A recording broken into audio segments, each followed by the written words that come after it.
Hey, Billy, why don't we tell them what we're about, man? So we're here to welcome you to the Madhouse Chronicles. It's a talk show with myself, Billy Morrison. And me, Ozzy Osbourne. This man, Prince of Darkness, and we watch and react to the maddest internet clips. What do we discuss, Ozzy? Drugs, rock and roll, aliens, all that kind of shit. Drugs, rock and roll, aliens, and all that kinds of shit. Come and join Ozzy and myself. Visit osbornemediahouse.com to get special access to... Come on! What do you say? Do you think it's the wildest show on the internet? Oh.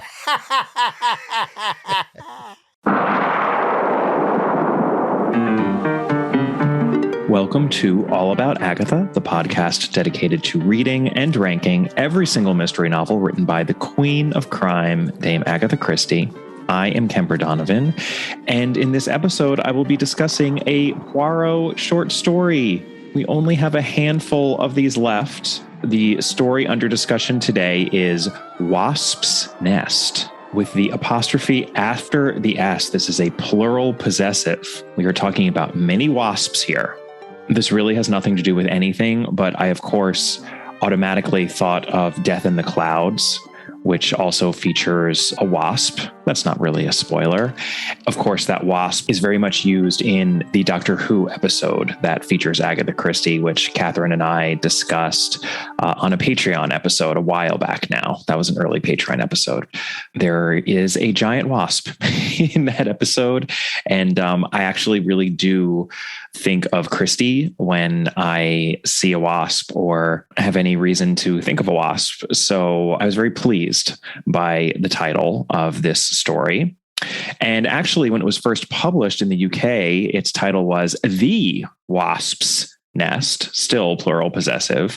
We will be getting back to that title with the added into it when we get into the adaptations that exist for this short story, which is actually a very interesting discussion. So more to come on that front. But The Wasp's Nest was first published in the Daily Mail in November of 1928, and then in the US a few months later in Detective Story magazine in March of 1929, to be precise. It was collected in book form in the US first in 1961's Double Sin and Other Stories, published by Dodd Mead, but of course. And then all the way in 1974, it was published in book form in the UK in Poirot's Early Cases by Collins Crime Club. We are actually not very far away from the publication of Poirot's Early Cases in our review of the novels. And I should also mention that it was published in March of 1974 in Ellery Queen's Mystery Magazine. So let's just get right into it. The victim in this story is a little bit complicated, as it sometimes is in Christie. But the victim unquestionably appears to be John Harrison, who goes by Harrison for the duration of the story. So that is how I will refer to him. And he is the owner of a home with a lovely garden in it, despite an ongoing wasp issue. And it seems that someone may be out to murder him due to a, oh yes, love triangle situation. We are very much in Christie land here, folks. Let's move right along to our suspects. We have Claude Langton, who is the former fiance of John Harrison's current main squeeze, Molly Dean. It seems that Molly threw over Claude for Harrison. Perhaps Claude is filled with enough hate to want to do away with his rival. And then, of course, we have Molly Dean herself, and it's unclear why she would want to kill anyone, but hey, it's a Christie short story, and these two suspects are really all we have. There are only 4 characters in this story. We have Poirot, Harrison, Claude, and Molly. That is it. So we may as well list her here, and we are done with all the characters in the story. It's usually not that easy, even in a Christie short story, but certainly not in a novel. So that is everyone who will figure into the world as it appears to be. We open on John Harrison enjoying a little stroll out on his terrace overlooking his lovely garden. He's appreciating the sight of his beautiful rambler roses, the scent of his sweet peas. It's all very much English countryside loveliness. And then who should come in through the garden gate but one Hercule Poirot? It seems that Poirot and Harrison are friends, and Harrison told him to come by whenever Poirot was in his neck of the woods, and he is doing just that. So they sit down on the terrace, and Poirot requests a sirop. Of course, Harrison does not have a sirop, because he is English, and Poirot has to settle for soda water while bemoaning his limp mustaches in the heat. Oh, Poirot. This is very much a summer story. I feel like we don't always get stories in the heat of summer, especially if they're not abroad. Of course, The Mysterious Affair at Styles, very famously and significantly, was set in July. But we have another summer in the country story here. So Harrison asks what brings Poirot into the neighborhood. And Poirot says he's here on business, i.e. murder. But interestingly, it's a murder that hasn't yet happened. And if you're getting Minority Report vibes at this point, you're not the only one. I'm placing you under arrest for the future murder of Sarah Marks. Poirot really wants to be like Tom Cruise, but with less arm waving. And he wants to prevent a murder from happening. So what's going on here? Well, Poirot saw Claude Langton at the chemist's nearby. And when Poirot was signing the poison book for one of his own purchases, which incidentally leads me to wonder what poison Poirot was buying and why. Perhaps there's room for a dark Poirot theory in here. But anyway, while he was signing the poison book, Poirot couldn't help noticing that Claude Langton had signed for cyanide of potassium. This was in the previous entry in the book.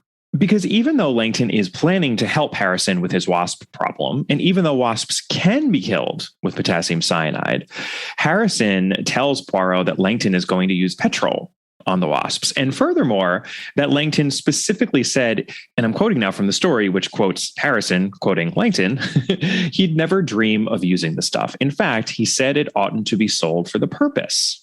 So Poirot shares his suspicion with Harrison that perhaps Claude Langton is preparing to do away with him due to the whole Molly business. But Harrison laughs it off. And it's here that we get the best line, in my opinion, of the story. Claude says, "This is England. Things don't happen like that here. Disappointed suitors don't go about stabbing people in the back and poisoning them. And you're wrong about Langton. That chap wouldn't hurt a fly." "The lives of flies are not my concern," said Poirot placidly. "And although you say Monsieur Langton would not take the life of one, yet you forget that he is even now preparing to take the lives of several thousand wasps." Good point, Poirot. So then Poirot lays a hand on Harrison's shoulder, and he becomes so agitated that he almost shakes him while hissing in his ear to look at where Poirot is pointing. And where Poirot is pointing is out on the garden at the wasp's nest that Claude is going to attack later that day. And as he's doing this, Poirot makes an analogy to how the wasps have no one to warn them. They have no Hercule Poirot, but fortunately for Harrison, he has a Poirot. And then Poirot just invites himself over for the wasp massacre, which Harrison tells him is happening at 9. So Poirot comes back at 9, and incidentally, it seems to still be light out at 9, and this accords with the fact that the story is taking place at the height of summer. And I will just note, by way of tangent, I believe that I have referenced this before, but when I was in college, I did a semester abroad at Oxford, and it was from the months, I'd say, of April to June. It was the Trinity term. And then I even stayed in London for the summer. But I have so many memories of staying up late and doing papers at the last minute on the Oxford campus and just being blown away at how late it stayed light. It was almost until 10 p.m., especially, when we were right around the summer solstice toward the end of June. You just forget, or at least I forgot, how far north England really is. Because of the currents and whatnot, the water is actually much more temperate, especially in the south of England. So you can actually swim in it. But England itself really is north of Maine in the US. I'll probably have people write in and correct me on that. I don't know if that's exactly geographically accurate, but it's just a lot further north than one realizes. And, I think when we travel to Scotland and experience the twilight, which I was able to experience on that very trip, which was also just so fascinating, the way that it would just sort of get darkish / gloomy, but never really fully black in the middle of the night. And it would, stay light out until 10 or 11. There really was a less extreme version of that effect, even being in Oxford or in London around that time in late June. It's just quite striking how late it stays light in England. So anyway, we seem to be at that time of year in this story. So Poirot comes back a few minutes before 9 and he meets Claude Langton at the garden gate, and Claude is leaving. So Poirot tells him that he must have been early, to which Claude basically says, "Huh?" And then Claude tells Poirot that he didn't kill any wasps after all. He just chatted with Harrison, who's still sitting on the terrace, and bye-bye. So Claude skedaddles, and Poirot goes in through the gate, and he approaches Harrison on the terrace, who, and now I'm quoting from Christie here, sat motionless and did not even turn his head as Poirot came up to him. And for any reader of a mystery, we know that what she is begging us to assume there is that Harrison is dead. So that does not seem good, but that is really where we are, I think, as we exit the world as it appears to be. Because before we go through some clues, it seems like exactly what Poirot was afraid of happening has happened, i.e. the jealous Claude Langton has come and murdered John Harrison with the potassium cyanide he bought. But of course, it's more complicated than that, even in this rather glancing short story. So let's bridge on over to the world as it actually is with some clues. Clue number 1 is the best clue because it's a meta clue, and I think it really gets us quite far. I already mentioned that we have a love triangle here. That is such a classic Christie trope.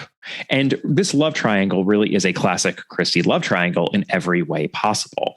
I discussed some of the key characteristics of Christie love triangles with Alex Michaelides actually in our interview, because he too had picked up on, some of the similarities as to the workings of love triangles in Christie.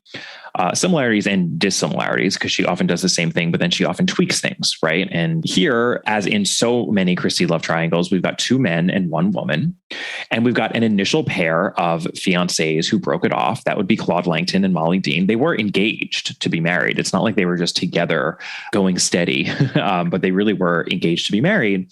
And now we have a new pair of fiancés, i.e.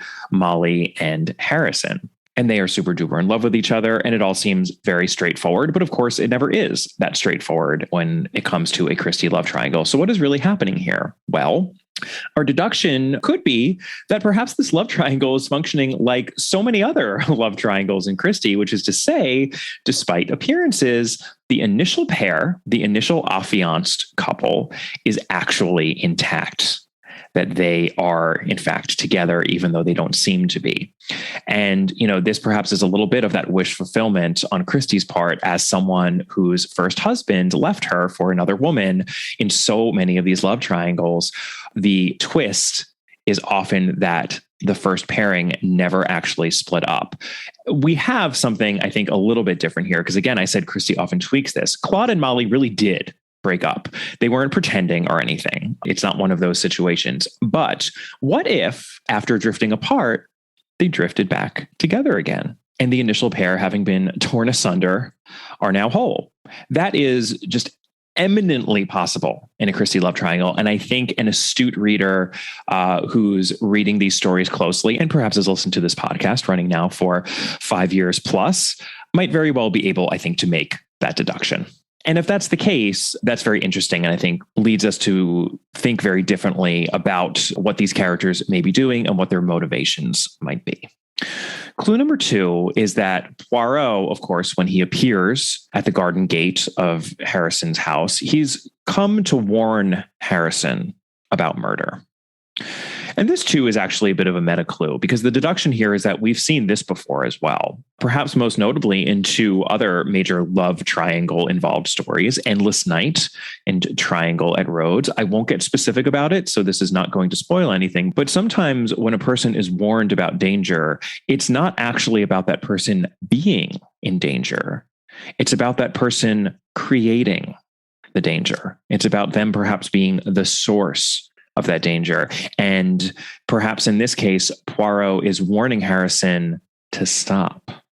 Clue number 3, Poirot is rather clumsy with Harrison, I noted, when he lays a hand on his shoulder, and then he goes on his diatribe about how the poor wasps don't have anyone to warn them about their impending demise. The deduction here is that Poirot does not do anything by accident. We've seen him be quote unquote clumsy before. I'm using air quotes. I wish you could see me. Poirot is totally picking Harrison's pocket in this moment. And even if we don't know that, we should know something is up here. There was a Labors of Hercules story in which he was clumsy, and that turned out to be of great significance. I believe that was the horses of Diomedes. So we have something similar happening here. And of course, the real question is, why is Poirot picking Harrison's pocket in this moment? Okay, so let's move on over into the world as it actually is and get into this pickpocketing situation. The reason Poirot has turned into one of Fagin's boys for a moment is that he knows Harrison has the potassium cyanide Claude Langton bought. That is to say, Claude Langton already gave Harrison the potassium cyanide he bought at the chemist's. And Poirot confronts Harrison about this out on the terrace because Harrison is not dead. Even though he doesn't move his head, he's just a little groggy for some reason. And Poirot proves that Harrison had the potassium cyanide by whipping it out of his pocket and then mixing it in a bottle that he's also brought along with him with some water and pouring that mixture out on the wasp's nest where it begins to do its dirty work. So Poirot is the murderer of the wasps in this story. These poor wasps are now being massacred as he continues with his denouement. But basically, what was going on is that Harrison was going to kill himself by way of cyanide poisoning and make it look like Claude had murdered him. And he wasn't able to do that because Poirot, when he picked Harrison's pocket, not only took the potassium cyanide, but replaced it with some harmless washing soda. And it's the washing soda that has made Harrison groggy and just feel kind of weird. And why was Harrison going to do this? Well, because Claude and Molly are back together. But of course, the original couple is intact.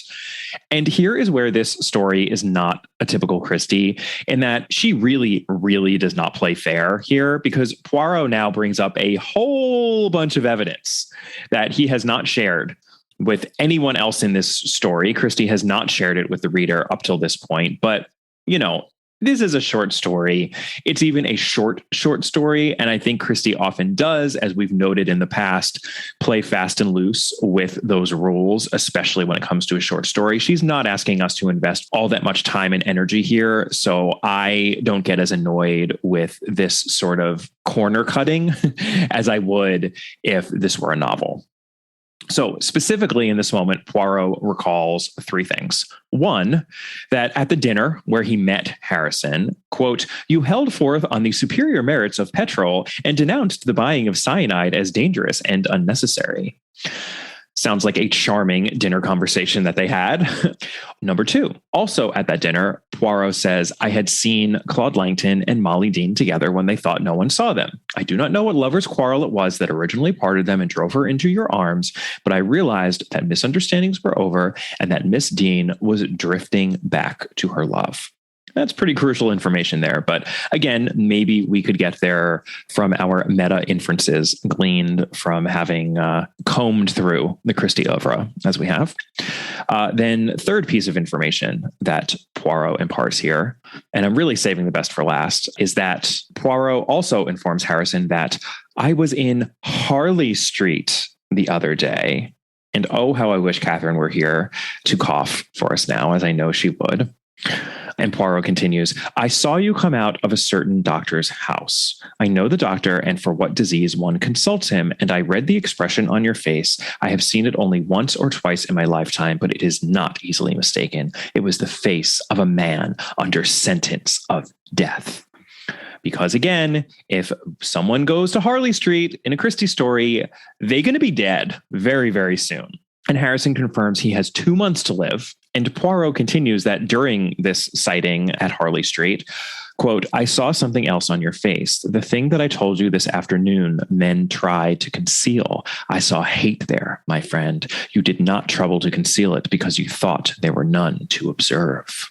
So that really explains everything. The only final piece of the puzzle is that Poirot knew Langton was supposed to come at 8:30 that evening. Harrison told Poirot 9 o'clock so that Poirot could come and find Langton leaving, just as he did, and then find Harrison dead, which he would have if Poirot had not had the foresight to pick his pocket and replace the cyanide with washing soda. So all has been wrapped up, and it's a bit bleak. I mean, poor Harrison, he only has 2 months to live. He was about to frame his rival for murder. His lady love has left him, but we end rather unexpectedly on a high point because Poirot tells Harrison that he liked him when he met him, and that even though he's dying, even though he has lost his fiancée, and I'm quoting now, "There is one thing that you are not. You are not a murderer. Tell me now, Are you glad or sorry that I came? There was a moment's pause, and Harrison drew himself up. There was a new dignity in his face, the look of a man who has conquered his own baser self. He stretched out his hand across the table. Thank goodness you came, he cried. Oh, thank goodness you came. And we've got yet another extra legal ending here because Poirot is totally going to let that just lie. You know, Claude and Molly will be able to presumably get married and live happily ever after, one hopes, in this beautiful English countryside with the roses and the sweet peas. And, you know, my only lingering question is, I was already wondering what Poirot was doing signing a poison book, but I'm also very curious why he was hanging about Harley Street. We never really do get an explanation for that. And if I didn't know that he had many years left in him at the point this story was written, I would be very, very worried. But fortunately, there is much more Poirot to come in the canon. And even for us, because we do have a couple more Poirot short stories and even novels to go. But now we have yet one more under our belts. The end. Have you ever brushed your teeth only to find moments later your breath is, well, not so fresh? Odds are this is because you have an imbalance of good and bad bacteria in your mouth. When we brush our teeth, we're killing both the good and bad bacteria, and from there, it's a race to see which can repopulate faster. For most, the bad bacteria always win. Give your breath a fighting chance with CariPro Dental Probiotics. Every time you brush your teeth and tongue, park a probiotic in your mouth and let it dissolve over time. Repeat this process for 30 days and your army of good bacteria should consistently outnumber the bad. If that's not enough to convince you dental probiotics are a must-have, you should know that good bacteria fights off plaque, tooth decay, and builds immune defenses. For a limited time, use promo code AGATHA, AGATHA, for 20% off Smile Brilliant's CariPro Dental Probiotics and their suite of dentist-grade oral care products. So visit www.smilebrilliant.com and use promo code AGATHA today.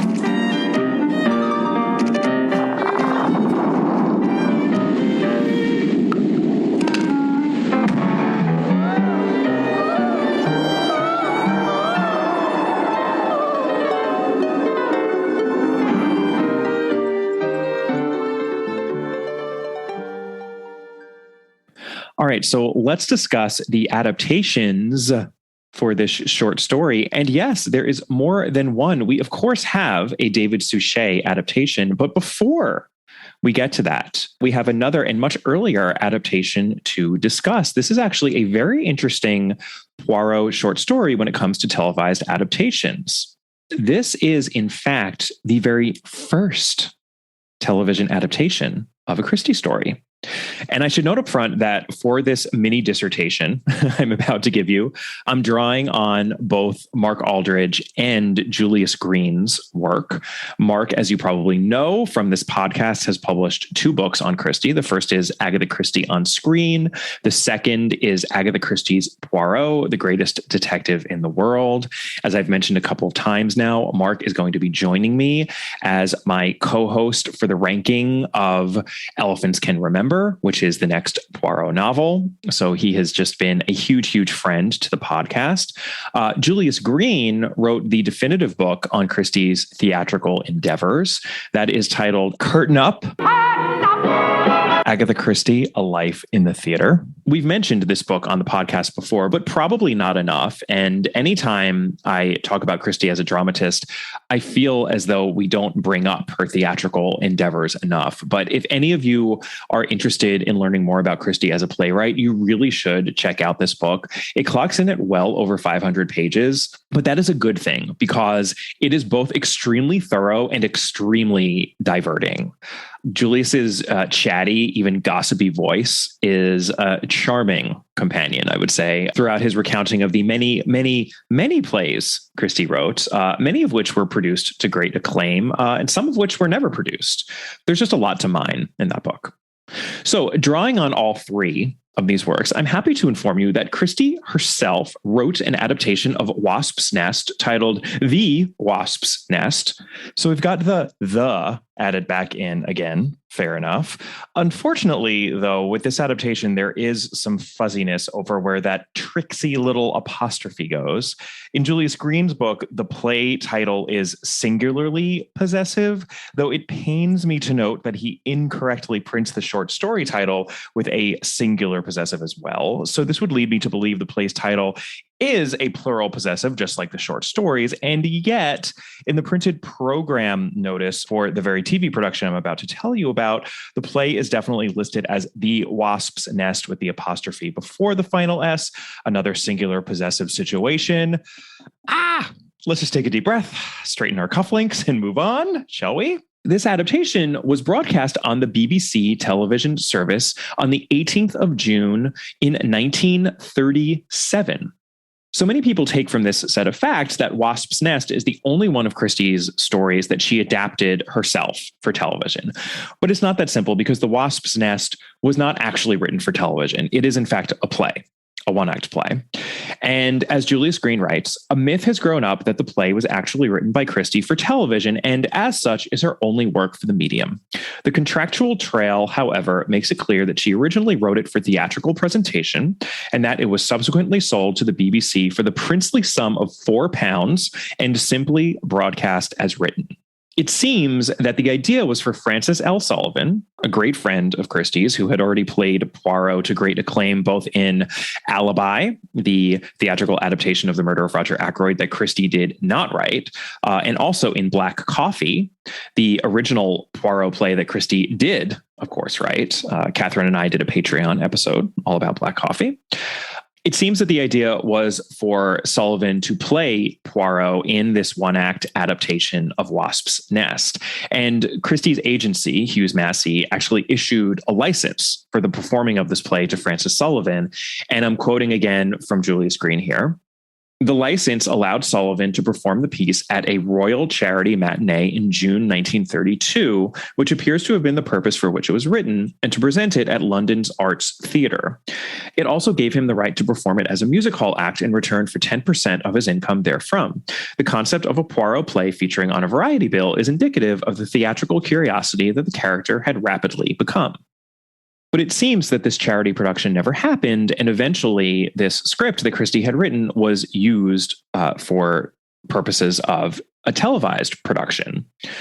You know, we know that Christie herself was never a big fan of television, so it makes sense that she wrote this to be performed live as a theatrical production, not something for television. Plus, television was very much in its infancy at this point. Again, let's note the date that this was broadcast, the 18th of June, 1937. That was a time when not many people had TVs.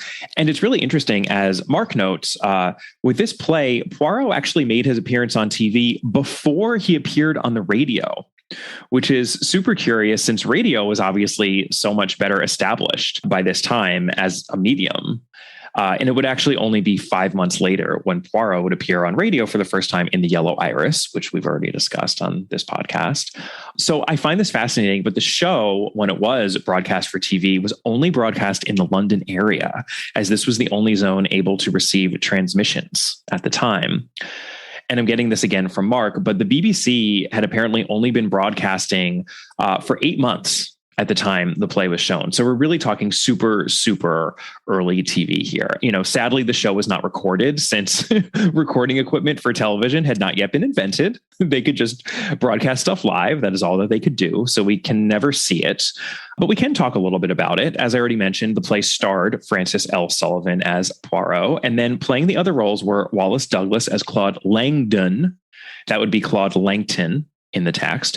Antoinette Cellier was Nina Bellamy. That would be Molly Dean in the text. And D.A. Clark Smith was Charles Harborough, which would be John Harrison in the text.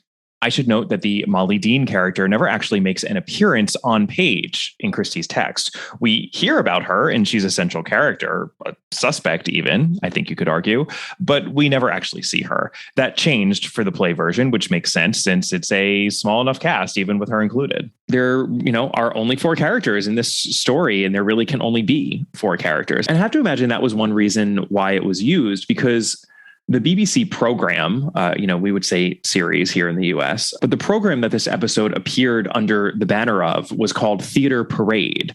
And usually this program showcased successful stage shows of the day, but in this instance, they were presenting an original work. So I imagine it was fairly simple to produce and to block on their soundstage, et cetera, et cetera. The broadcast took place at 3:35 p.m. and lasted for 25 minutes. And it was then repeated the same evening at 9:40 p.m. when it lasted for 20 minutes. That was apparently standard practice to broadcast these shows twice in one day. And I love these details, which I'm getting from Mark. The 25-minute production followed such televisual delights as a 10-minute fashion forecast, 15 minutes with Friends from the Zoo, and a 10-minute newsreel from Gaumont. Love it. I was also able to look at the program notice myself through the magic of the internet.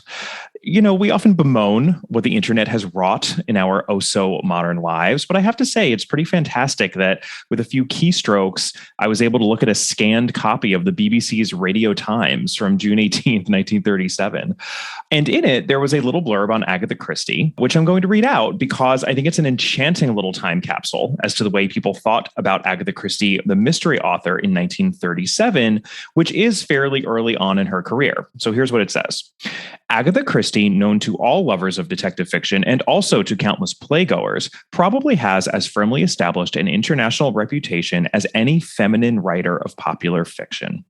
She is not, as has sometimes been stated, American by birth. She is a native of Torquay and, despite her love of traveling, still spends a great deal of time in her Devonshire birthplace. Her father, however, was originally from New York. Agatha Mary Clarissa Christie, to give her her full name, has such a prodigious list of works to her credit that it is difficult to select at random any outstanding examples, but many will remember The Mysterious Affair at Styles, The Murder of Roger Ackroyd, Lord Edgware Dies, The Seven Dials Mystery, Murder on the Orient Express, Death in the Clouds, and the ABC Murders.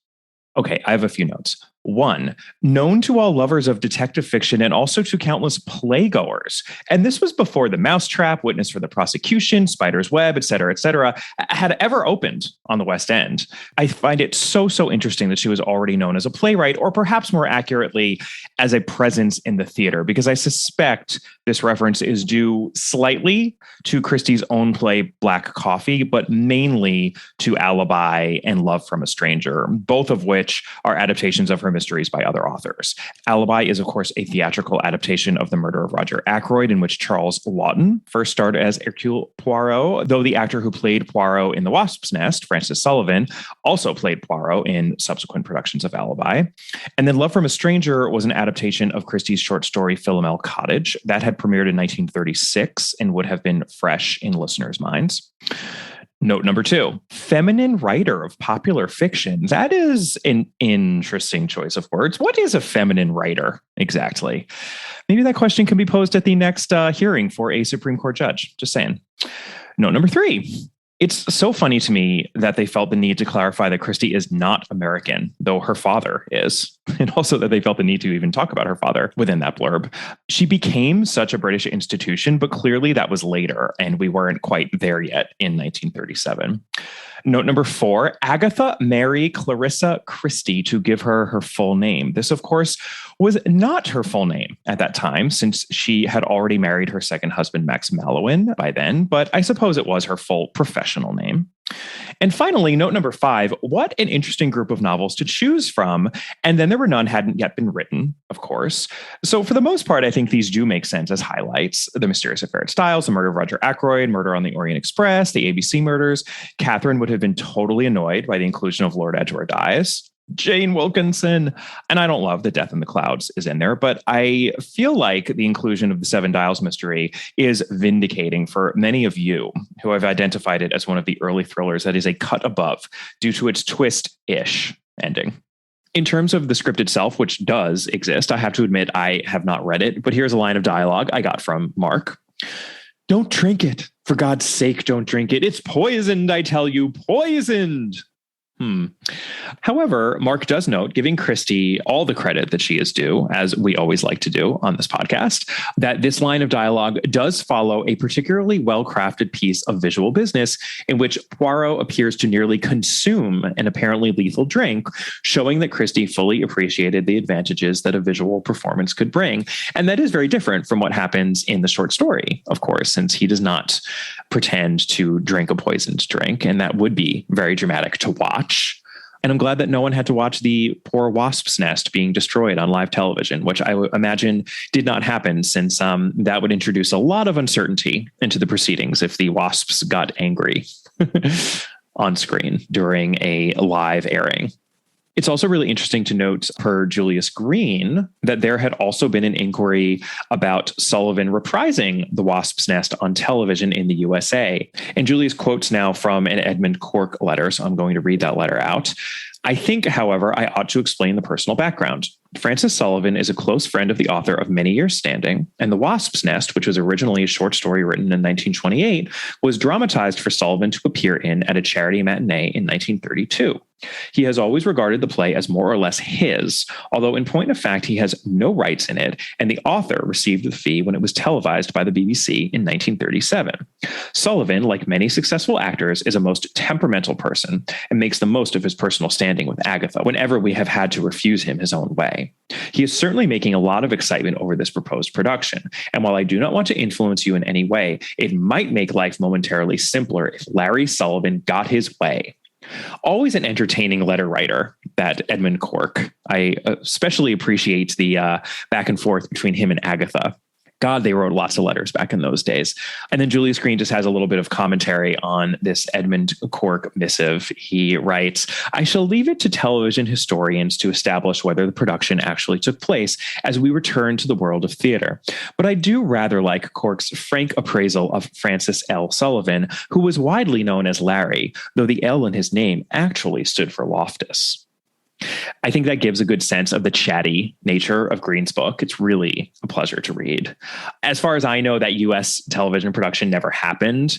In fact, Edmund Cork had the business savvy to avoid giving away television rights to Christie properties since TV was still in its infancy. And I'm quoting again from Julius Green's book, wherein he quotes Edmund Cork, there is the danger that rights may be disposed of now for trifling royalties that would otherwise be extremely valuable in the future. I believe many mistakes were made in the early days of movies. And then Julius Green's comment on this is, this remarkably prescient advice undoubtedly paved the way for more lucrative deals in the future and is an insight into the dilemmas faced by those responsible at the time for licensing intellectual property rights in the new media of radio, film, and television, not dissimilar to the challenges currently faced by those licensing work for use on the similarly unknown quantity of the internet. And indeed, that is very much true.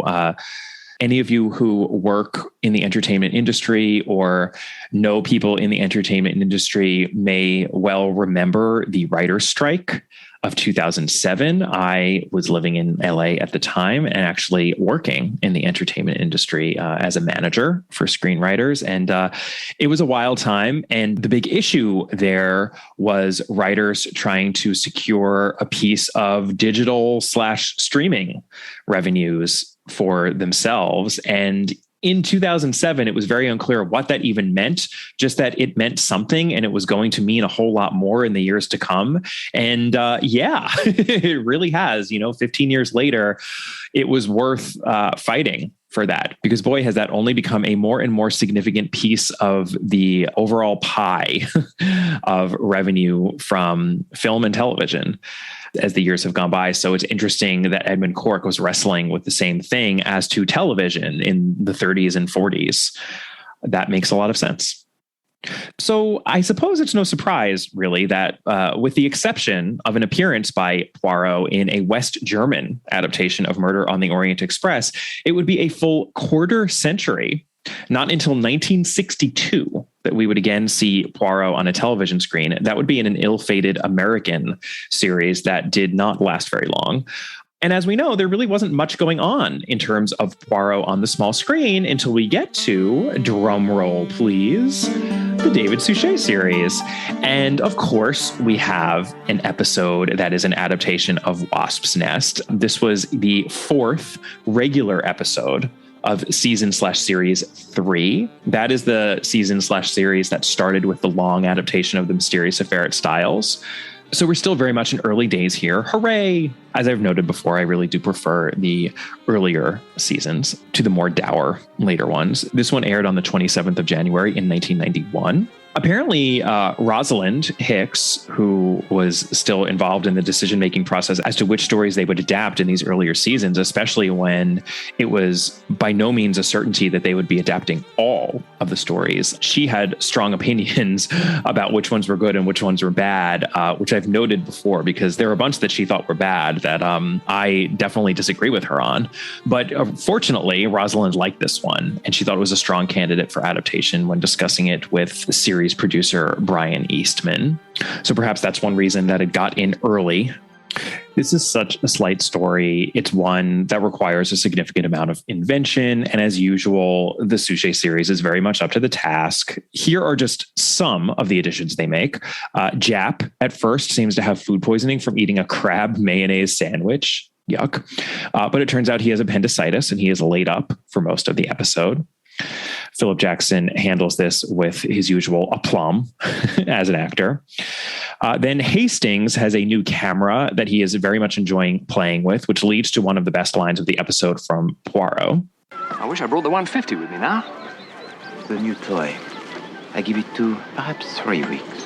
Hastings keeps using the bathroom as a darkroom and hanging up strips of negative film all over the place, which drives Poirot crazy. So they're definitely having a lot of roommate drama in this one.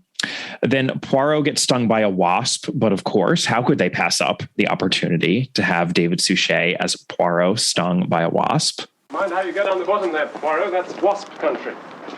Nasty great nest of them just by that old tree. I've already been stung 3 times. What did you say, mon ami? I said, mind how you... Ah! Oh, no.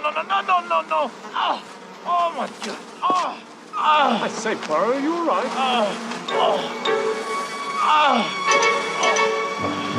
Let's have a look. The open air, it should be closed during the summer. Captain Hastings, he wonders why I have a hatred for these crawling, buzzing things, and the reason is they're always trying to kill me. There is both a garden fete and a fashion show in this episode. Why not? And then Miss Lemon's runner is very strange. She keeps trying to push an exercise class on Poirot and even Hastings. It's really one of the more random Miss Lemon runners in this series, even though it has some stiff competition. It's fine. It's one of those instances where I can't help feeling that they could have given Pauline Moran a little bit more to do, but it's fine. All in all, they really do manage to gather together a nice collection of clues. You know, I wish that I could stop worrying. With the questions, they keep buzzing around my head like the wasps around the nest. Questions? Ask yourself, Hastings. The brakes of Mademoiselle Dean, why do they suddenly fail her only a few hours after they have been examined by Monsieur John Harrison? And Monsieur Claude Langton, why was he unable to destroy the nest of the wasps in the garden of Monsieur Harrison?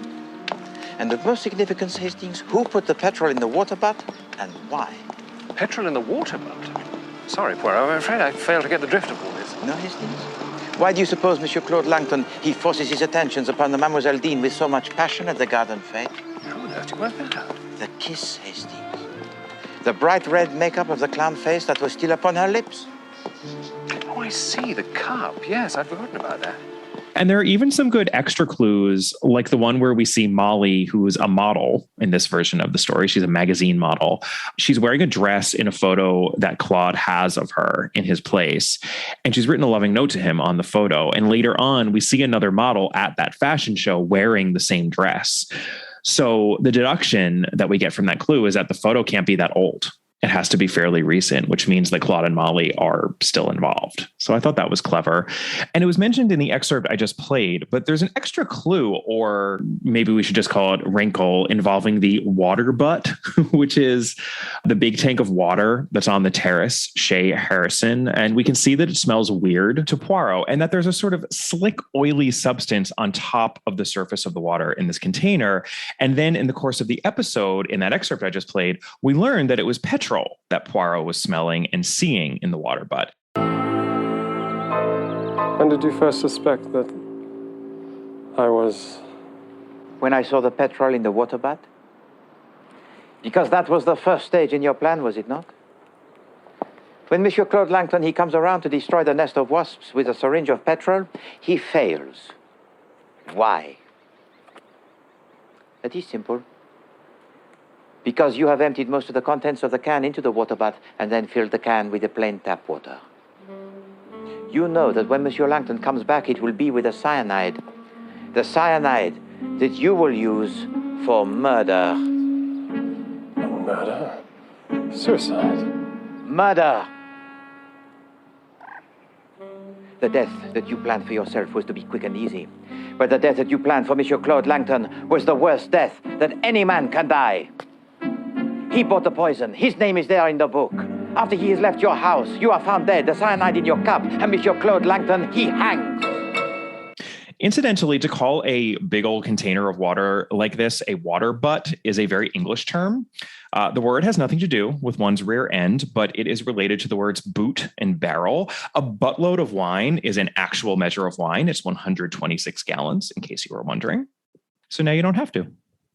And then finally, there's this mysterious character who lurks around the entire episode, and he has a cane topped with a skeleton.